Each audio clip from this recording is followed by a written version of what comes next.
On his son's birthday, a man in his 60s shot and killed his son and set up explosives in his home. Guns and bombs, things so unfamiliar to us, were right nearby, closer than we ever imagined. Let's try to answer the many questions about what exactly happened and why. For more details, we're joined by Gil Guillaume from the Social Affairs Desk. Reporter Gil, earlier you mentioned family discord as the motive for the crime. Have any specific details emerged? As noted from the earlier reports, the suspect claimed family discord to be the motive. However, he did not elaborate on the details. The grieving family has also reportedly refrained from making any specific statements concerning the nature of that family discord. However, a police official said the suspect had divorced his wife but seemed to have maintained regular contact with his son even after the divorce. He was not under the influence of alcohol or drugs during the crime, and he had no history of mental illness. The police plan to utilize profilers to further investigate the exact motive behind the crime. Looking at the motive and the circumstances of the crime, it seems quite premeditated. The daughter-in-law and grandchild were there during the shooting. Were others harmed? Fortunately, there were none. Police believe, based on the suspect's statement and other evidence, that he intended to shoot only his son. Thankfully, no other injuries were reported. It is understood that he discharged 3 shots in total, 2 aimed directly at his son, and 1 shot fired at the door.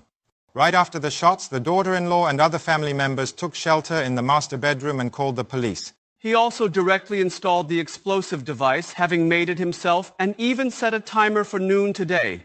This is truly shocking. Has the reason behind this been revealed?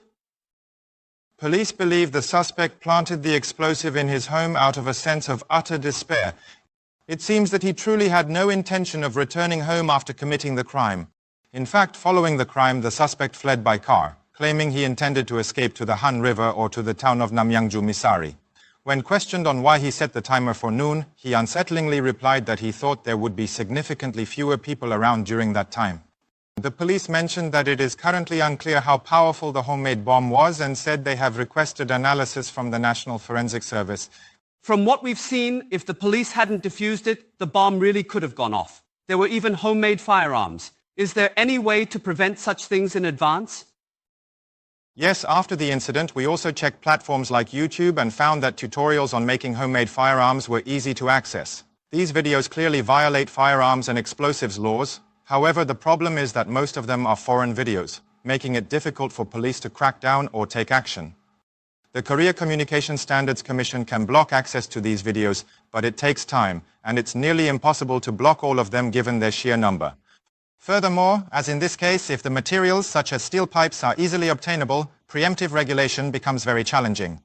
In fact, over the past 5 years, authorities have been able to seize unregistered illegal firearms, but not a single homemade gun has ever been detected. Recently, there has been considerable controversy overseas concerning the spread of blueprints for 3D printed firearms.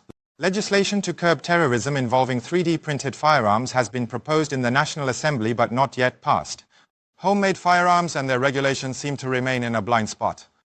Homemade guns and bombs were right around us. Copycat crimes are a real concern and may call for tighter regulation. Thank you for the report, Gil Guillaume.